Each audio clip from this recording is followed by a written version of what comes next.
ഏട്ടാ,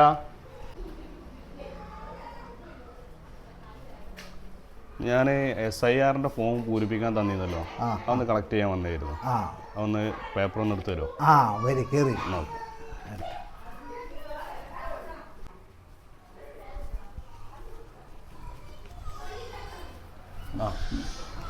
ഇരിക്കും.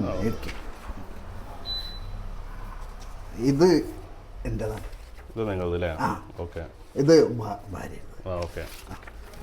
അത് മോൻ്റെതാണ് കേട്ടോ. പക്ഷേ ഈ മോൻ്റെത് നിങ്ങൾ പൂരിപ്പിച്ചിട്ടില്ലല്ലോ ഫോം ഒന്നും? അത് ഓനിവിടെ ഇല്ലല്ലോ. നാട്ടിലില്ല? നാട്ടിലില്ല. അവൻ വന്നിട്ടില്ല. അവനെ വിളിച്ചിട്ട് വരുന്നില്ല എന്നാ പറയും. നമ്മള് ഇലക്ഷന്റെ ടൈമിലേക്ക് എത്തൂലേ? ഇലക്ഷന്റെ ടൈമിലേക്കെന്നല്ല, അവൻ ഈ തിരിച്ചു വരുന്നില്ല എന്നുള്ളതാണ്. അവിടെ സെറ്റിലായിരിക്കണേ തന്നെ. അതിപ്പോ ഇതിന് മാത്രല്ല, ഭാര്യ സുഖമില്ലാതെ കിടക്കുകയാണല്ലോ. അപ്പോ അവളെ ഒന്ന് കാണാൻ വരെ ഓള് വരുന്നില്ല. ഇല്ല. അപ്പോ എന്താ ചെയ്യാ, പഠിപ്പിക്കാനൊക്കെ വിദേശത്ത് വെച്ച് പഠിപ്പിച്ചതല്ലേ. മോന്റെ കല്യാണമൊക്കെ എങ്ങനെ അവിടെ തന്നെയാണ് കഴിഞ്ഞല്ലോ? അത് അവിടെ വെച്ച് കഴിഞ്ഞു. അതെ, അവിടുന്ന് അവന് ഒരു കല്യാണമൊക്കെ കഴിച്ചിരിക്കുന്നു. നാട്ടിൽ തിരിച്ചു വരണില്ല? നാട്ടിക്ക് വരുന്നില്ല, കാരണം ഭാര്യ കിടക്കല്ലേ. അവനൊന്ന് കാണാൻ പോലും വരാൻ സമയമില്ല. നമ്മളെ ഉള്ള സമയത്ത് ഭക്ഷണം പോലും കഴിക്കാതെ ഉണ്ടാക്കിയിട്ട് അവരെ വേണ്ട രീതിയിൽ പഠിപ്പിക്കുകയൊക്കെ ചെയ്തു. അപ്പോൾ ഇപ്പോൾ ഓനൊന്ന് കാണാൻ പോലും വരാൻ പറ്റണില്ല.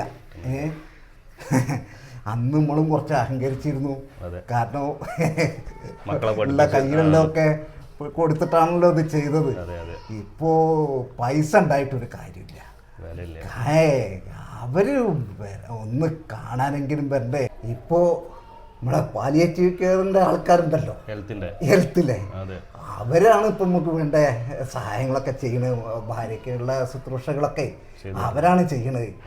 അവരാകുമ്പോൾ പിന്നെ അവർക്ക് പൈസയും വേണ്ട, സ്വത്തും വേണ്ട, ഒന്നും വേണ്ട. ഇതെല്ലാം കൊടുത്ത മോനും അവരൊക്കെയാണ് തിരിഞ്ഞു നോക്കാത്തത്. ബുദ്ധിമുട്ട് കാരണം ഇവരിങ്ങനെ വന്ന് ഈ കാര്യങ്ങളൊക്കെ ചെയ്യുമ്പോൾ അവരമ്മൾ ആദ്യം കണ്ടിരുന്ന ഒരു പുച്ഛത്തോടെ ഇരുന്ന്, ഇപ്പം അവരാണ് ഇപ്പം നമ്മളെ ദൈവങ്ങളായിട്ട് കാണാൻ കാരണം അവർ വന്ന് ചെയ്യുന്ന പ്രവൃത്തികളൊക്കെ അത് പഠിക്കാണ്, ഭാര്യനെ ശുശ്രൂഷിക്കാനേ. അതാണ് അത് കാണുമ്പോൾ നമ്മളെ ഇടച്ച് പൊട്ടാണ്. എന്താ ചെയ്യാ, നമ്മളങ്ങനെ ഒന്നും പ്രതീക്ഷിച്ചിട്ടുണ്ടായിരുന്നില്ലല്ലോ.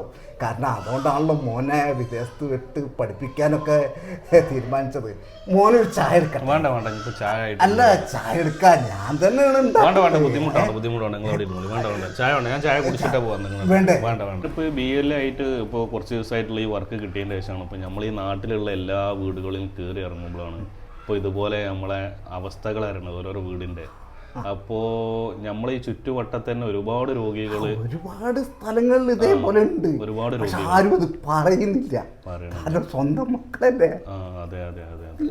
വിഷമിച്ചിട്ട് കാര്യമില്ല. പിന്നെ ഇപ്പൊ ഞമ്മക്കുണ്ട് മക്കളൊക്കെ വലുതായി വരണേ. മക്കളെ സൂക്ഷിക്കണം, ഒരു പരിധി വിട്ട് ആരും സ്നേഹിക്കും ചെയ്യരുത്. ഒരു പരിധി വേണല്ലേ, അല്ലെങ്കിൽ ഈ അനുഭവം ഉണ്ടാവും. അതെ.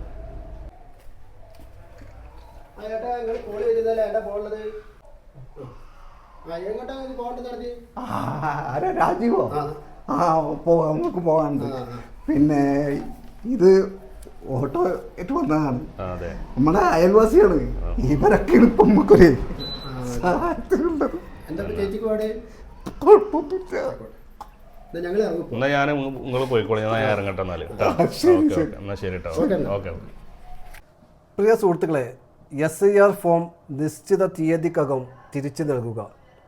ഇതിൻ്റെ പിറകിൽ ഗൂഢലക്ഷ്യങ്ങളുണ്ടെന്ന് പറഞ്ഞ് ഒരു ഭാഗം ഉന്നയിക്കുന്നുണ്ട്. ആരോപണങ്ങൾ ഉന്നയിക്കുന്നവർ ഉന്നയിക്കട്ടെ, പക്ഷേ ഒരു പൗരനെ സംബന്ധിച്ച് ഈ രാജ്യത്തിലെ പൗരനാണ് എന്നുള്ളതിന് ഏറ്റവും വലിയ തെളിവാണ് വോട്ടവകാശം. നമുക്കുള്ള തുടർന്നുള്ള ഇലക്ഷനുകളിൽ, അത് ഈ പഞ്ചായത്ത് ഇലക്ഷനിലല്ല, തുടർന്നുള്ള ഇലക്ഷനുകളിൽ വോട്ടവകാശം കിട്ടണമെങ്കിൽ ഈ SIR ഉൾപ്പെടണം.